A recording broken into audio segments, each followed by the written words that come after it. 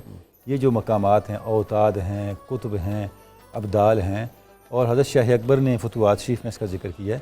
تو یہ جو مناسب ہیں اولیاء کرام کے، ان میں سے جیسے آپ نے یہ لفظ کہا کہ واقعی ایک روحانی مقام ہے جس پہ اللہ رب العزت اپنے بندوں کو فائز فرماتا ہے، انہیں اختیار عطا فرماتا ہے، انہیں کائنات پر تصرف عطا فرماتا ہے. کیونکہ غازی صاحب جو تصوف ہے نا جی، یہ مسائل کیوں پیدا ہوتے ہیں؟ بنیادی طور پہ مسائل تب پیدا ہوتے ہیں جب ہمیں کسی چیز کا پراپر پرسپیکٹو کلیئر نہیں ہوتا. مختصراً عرض کروں گا، تصوف کے 3 بنیادی منصب ہیں. سب سے بنیادی منصب تصوف کا یہ ہے کہ وہ انسان بناتا ہے، بہترین انسان. ٹھیک. جب بہترین انسان بنتا ہے تو اگلا منصب تصوف کا یہ ہے کہ وہ بندہ مومن بناتا ہے. ٹھیک ہے. جب آپ کا ایمان مکمل ہوتا ہے اور آپ دین کے اوپر کاربند ہو جاتے ہیں، دین کی ویلیوز آپ کی ذات کا حصہ بنتی ہیں، تو تیسرا منصب آتا ہے آپ کے اوپر حقائق کائنات کھلتے ہیں. یہ یہاں سے آ کے یہ شریعت جب مزاج بن جاتی ہے، جی صدیقی صاحب آپ ذرا غور فرمائیں، شریعت جب آدمی کا مزاج بن جائے، عادات بن جائیں، اعمال بن جائیں، تو یہ پھر ولایت جی ہاں. میں نے حضرت پیر کرم شاہ صاحب سے پوچھا کہ تصوف کیا ہے. آپ نے فرمایا کہ جب علم عمل ہو جائے اور قال حال ہو جائے تو یہ تصوف ہے. واہ واہ. اور ایک بزرگ نے فرمایا کہ جب قلب اور قالب ایک جگہ پہ ہو جائیں تو یہ بھی ہے. اچھا ایک بات بتائیں کہ آج کل تو 200-250 تو میں اشتہاروں میں غوث دیکھتا ہوں، غوث زمان. یہ اصل میں ایسا ہوتا ہے جی کہ جو فکری زوال جب کسی قوم پہ آ جائے تو پھر لفظوں کی، القابات کی قدر و قیمت جو ہے وہ خود جی ٹھیک ہے، ان کی حرمت دیکھیں نا. وہی میں نے جن کا ذکر کیا وہ فرمایا کرتے تھے کہ ہمارے زمانے میں 2 علامہ تھے، ایک علامہ اقبال اور ایک علامہ مشرقی. آج ہر محلے میں ایک علامہ ہے، بلکہ اگر انہیں علامہ نہ کہا جائے تو ناراض ہو جاتے. تشریف ہی ملا عبدالحکیم صاحب ملا کہلواتے رہے ساری عمر، ملا جامی ملا کہلواتے رہے.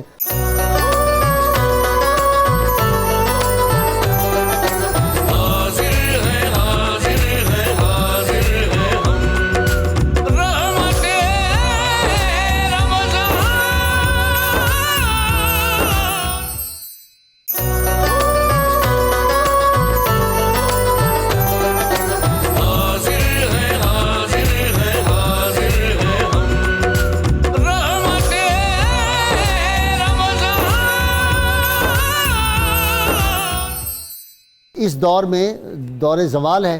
جی ہاں، دور زوال ہے. لفظوں کی حرمت ختم ہو گئی، قدر و قیمت جو ایک روحانی نظام ہے وہ تو قیامت تک چلتا رہے گا. ٹھیک ہے. اور اللہ تبارک و تعالیٰ کا وہ فضل ہے. ظاہر ہے کہ اس کی تربیت کے بھی طریقے ہیں، کسب کے بھی طریقے ہیں، لیکن وہ ہے تو اللہ کا فضل نا جی. کوئی اس طرح اشتہار چھپوانے سے یا بینر لگوانے سے یا فلیکس سے تو کوئی نہیں بنتا. ٹھیک ہے، غوثی بن سکتا ہے جسے اللہ نے دینا ہے جی، اس طرح غوثی بن سکتا نہیں بنتا. اور بہت کم آپ دیکھیں کہ سیدنا شیخ عبد القادر جیلانی رحمۃ اللہ علیہ کے علاوہ کون ہے کہ جسے حکم ہو کے اعلان کرے. کسی نے بھی نہیں کیا. تنولی صاحب بادشاہوں کا آرڈر کرتے تھے، کمال ہے ویسے. جی میں تمہیں حکم دیتا ہوں. اور دوسرا وہ سمجھا دیں، نظر تو الہ بلاد اللہ جمعن خردلۃ علی حکم اتصالی. یہ آج بھی اسی طرح نافذ ہے یا صرف اس دور کے لیے تھا؟ غازی صاحب قبلہ جو بڑے صوفیاء ہیں، حضرت شیخ اکبر ابن عربی نے لکھا ہے، آپ سائنس کے بھی ہیں نا ماشاءاللہ، کہ حضور غوث ثقلین ان اولیاء میں سے ہیں جو اپنی قبر مبارک سے تصرف فرماتے ہیں. اب بھی تصرف فرماتے ہیں. ٹھیک. تو یہ جو آپ بتا رہے ہیں جیسے قصیدہ غوثیہ میں آپ نے فرمایا، تو یہ تو اولیاء کی شان ہے کہ ساری کی ساری کائنات ان کے سامنے سمٹی ہوئی ہے. اللہ رب العزت نے ان کے مشاہدے کے سامنے ساری کائنات کو کھول دیا ہے. جن کی نگاہ ذات خداوند پہ ہے، جن پہ اللہ کی ذات کے جلوے منکشف ہیں، تو کائنات تو بڑی چھوٹی چیز ہے ان کے سامنے. اچھا ایک میں نے کلپ دیکھا تھا ایک عالم دین، وہ کہہ رہے تھے کہ دیکھیں جی وہ قبر میں ہیں، اوپر سے وہ پتھر لگا ہوا ہے، اوپر سے بند ہے، اور یہ لوگ کہتے ہیں کہ وہ دیکھ رہے ہیں، وہ تصرف کر رہے ہیں، اور اتنی دور ہے اور بیچ میں دیواریں ہیں ساری. میرے پاس تو جواب ہے لیکن میں آپ سے لینا چاہتا ہوں. بالکل جو آپ کے پاس جواب ہے، ویسے سارے جوابات ہر صاحب عقل سمجھتا ہے کہ سائنس اور ٹیکنالوجی نے سارے مسائل حل کر دیے ہیں. یہ تو پتہ نہیں نوح علیہ السلام کے زمانے میں بیٹھ کے باتیں کر رہے ہیں. موبائل رکھا ہوا ہے، میں نے کہا اس پہ جو ایمو ہے، واٹس ایپ ہے، اس میں ڈائریکٹ ہم جو ڈائلنگ کر رہے ہیں تو کتنے راستے محل آتے ہیں. ایسے سوالات سن کے سادگی پہ ہنسی آتی ہے کہ آپ کس دنیا میں رہ رہے ہیں اور کس انداز سے چیزوں کو لے رہے ہیں. جو دین آپ کو، جو تعلیمات آپ کو دین کی اس کائنات پہ متصرف نہیں کر سکتی اور اپنے زمانے کے ہر علم سے آگے نہیں لے جا سکتی، تو آپ پھر کس دین کی پیروی کر رہے ہیں؟ نہیں، تصوف تو بنیادی طور پہ جیسے میں عرض کر رہا تھا، اس کا جو تیسرا منصب ہے وہ ہے ہی کائنات ایک کے اور حقائق سوال سے پیدا آگہی. ہوتا ہے کہ بھائی قبر تو بند کر کے آ جاتے ہیں، بڑی پکی قبر ہوتی ہے تو ملائکہ کیسے داخل ہوتے ہیں؟ وہ سوراخ ہی کوئی نہیں ہوتا. صدیقی صاحب بنتا ہے نا سوال جی ہاں کہ بھائی جب قبر جو پکی ہو گئی، اوپر سے بڑی پکی زبردست، اس کو وہ جو ہے پتھر بھی لگا دیا، یہ بالکل ایسے ہی ہے، یہ ایسے ہی ہے. جب عیسیٰ علیہ غور السلام کریں، کی درود شریف جب جو بھی پڑھتا ہے کہ ایک فرشتہ اسے لیتا ہے قبر انور پہ پہنچا دیتا ہے. ٹھیک ہے، ٹھیک ہے، کتنے ارب لوگ بیک وقت درود پڑھ رہے ہیں لا ریب. جی. تو کوئی غیر معمولی صلاحیت اور انتظام ہے نا جی. ہاں جی جب اگر وہ اتنے کروڑ، چلو ارب نہ کروڑ فرشتوں کی سن رہے تو امتیوں کی نہیں سن سکتے. سبحان اللہ. یہ اسی پہ غور کر لیں، ایک غیر معمولی بات ہی ہے نا بالکل ٹھیک ہے. جی. جو بھی درود پڑھ رہا ہے، ہمارا ایمان ہے نا فرشتے اور کی اہل ہوتی ہے. محبت کا درود خود سنتے ہیں، خود وہ اور سنتے حافظ ابن قیم لکھنے والا ہے اس بات کو. اس صلاحیت کا تو انکار کیا جاتا ہے نا، لیکن بات یہ ہے کہ کروڑ فرشتوں کی بیک وقت کیسے سنتے ہیں. صحیح ہے. جی. اور پھر جب ہم روضہ انور پہ جاتے ہیں تو اس کو سب مانتے ہیں کہ حضور صلی اللہ علیہ وسلم کی بارگاہ میں تم درود پڑھو، جس زبان میں آپ بات کر سنتے رہے ہیں اور ہیں، جواب دیتے ہیں. جی ہاں، جس جس زبان میں زبان پڑھا میں جا رہا سنیں، ہے. جیسے سنیں. اور روضہ انور اور اب جہاں ہم کھڑے ہوتے ہیں اس کے درمیان اب کتنے وہ ہیں جی پردے ہیں. اجابات پردے ہیں. جی ٹھیک ہے. والدین غوث اعظم کے اولاد پاک. جی والدین، آپ کے والد گرامی ابو صالح موسیٰ جنگی دوست، والدہ محترمہ امت الجبار سیدہ فاطمہ ام الخیر. اولاد پاک. اولاد آپ کی کل 49 ہے، ٹھیک ہے. جس میں 20 لڑکے ہیں اور 29 آپ کی بیٹیاں ہیں. صاحبزادی. ٹھیک ہے جی. اچھا جی، قوالی کب سے یہ آپ نے سننی شروع کی قادریوں نے؟ قادریوں نے ہاں یہ جب سے 92 چینل پہ آپ کے ساتھ بیٹھ رہے ہیں. حالانکہ آپ نقشبندی ہیں، یہ بھی بتا رہے نقشبندیوں نے کب شروع کی. اصل میں یہ جو نقشبندیوں نے اس لیے شروع کی کہ میرا جو ذوق ہے وہ چشتی ہے، بیت میری نقشبندیوں میں ہے. تو ہمارے جو حضرت شیخ ناظم مالعادل علقانی رحمۃ اللہ علیہ تھے، ان کے ہاں دف بجائی جاتی ہے. شیخ ناظم کے ہاں دف بجائی جاتی ہے اور باقاعدہ کھڑے ہو کے ذکر خاص جو دف ہے نا، یہ قوالی کا پیش لفظ ہے. بالکل. یہ جو پوری قوالی نوشاہی سنتے ہے نا جی، نوشاہیوں میں ایک لڑی حضرت بابا صاحب سے ہے. ہاں بابا صاحب کی 10ویں پشت میں پوتے ہیں سخی سید معروف. ٹھیک ہے. وہ حضرت نوشہ گنج بخش کے دادا پیر ہیں. اچھا جی. بغداد سے حضرت شیخ مبارک خاص طور پہ تشریف لائے تھے کہ مجھے حضور غوث اعظم نے حکم دیا ہے کہ سید معروف کو فیض دو. اچھا تو سید معروف ان کے بیت ہوئے ہیں، وہ بابا صاحب کی اولاد. ٹھیک. تو گویا کہ جو یہ نوشاہی سلسلہ ہے نا، اس میں چشتی اور قادری دونوں نسبتیں مل گئی، دونوں تو نسبت. اس لیے وہاں سے قوالی ہے قادریوں میں. اچھا اچھا، وہاں سے شروع. نہیں، حضرت خواجہ نظام پاک بھی تو قوالی سنتے تھے. جی ہاں. اور نہیں، خواجہ خواجہ معین نظام الدین پاک چشتی تو اجمیری وہ تو سنتے تھے. چشتی ہے نا جی. ہاں جی. انہوں نے سوال اچھا، کیا کہ قادریوں میں والا. کب سے صحیح آئی؟ بات ہے، صحیح تو بات. یہ نوشاہیوں تو یہ سے، نشائی قادری ہیں سارے. نوشاہیوں سے ہے، چونکہ نوشاہی میں سخی سید معروف جو حضرت نوشہ گنج بخش کے دادا پیر ہیں، ٹھیک ہے. وہ بابا فرید الدین گنج شکر کی اولاد میں سے. یہ مفتی صاحب جو ہیں یہ بھاگ رہے تھے قوالی سے. ان کا خوشاب میں مزار ہے سخی سید معروف کا. معروف ہے جی. ہاں جی جی بالکل مجھے پتہ اور ہے. سلیمان نوری حضوری. کیا بات ہے، او کتنی بڑی ہستی. کیا بات ہے، کیا بات ہے، کتنے صاحب کرامت بزرگ ہوئے. اچھا جی تنولی صاحب، تعلیمات آپ کی جو ہیں وہ بڑی زبردست ہے. جی گائی صاحب بالکل. حضرت فتح سید الغیب اتنی سی کتاب ہے. حضرت سید اس کی احمد کتنی رفاعی شروع. گائی صاحب حضرت سید احمد رفاعی فرماتے ہیں کہ حضور غوث ثقلین کی یہ شان ہے کہ آپ کے دائیں طرف شریعت کا سمندر ہے اور بائیں طرف طریقت کا سمندر ہے، جس سے چاہیں اٹھا لیں. واہ واہ. تو آپ کی تعلیمات کے اندر یہی جامعیت ہے کہ ٹھیک. آپ نے جو انسانی طبیعت ہے، انسانی نفس ہے، اس کو جس انداز سے سمجھا ہے اور مخاطب بنایا ہے، اس کی مثال نہیں ملتی. جیسے میں شروع میں عرض کر رہا تھا کہ اگر غائی صاحب اگر آپ کی تعلیمات کو دیکھیں تو آپ کو جو لیٹسٹ اپروچز ہیں وہ نظر آئیں گی. تصوف کو علامہ اقبال نے ہائر سائیکالوجی کہا ہے، یعنی جو انسانی نفسیات کا اعلیٰ ترین درجہ ہو سکتا ہے وہ تصوف ہے، اور اس کی تصدیق ہمیں حضور غوث ثقلین کی تعلیمات میں ملتی ہے. ٹھیک ہے. تنولی صاحب، ناظرین کرام، لاہور میں انتہائے سحر قریب ہے، تھوڑا سا وقت ابھی ہے، تو میں اپنے مہمانوں کو ذرا جو ہے وہ سحری کروا لوں. آپ بھی سحری کر لیجئے اور پھر انشاءاللہ تعالی ہم اکٹھے ہوتے ہیں. ہمارے ساتھ رہنا آپ. بہت شکریہ. رحمت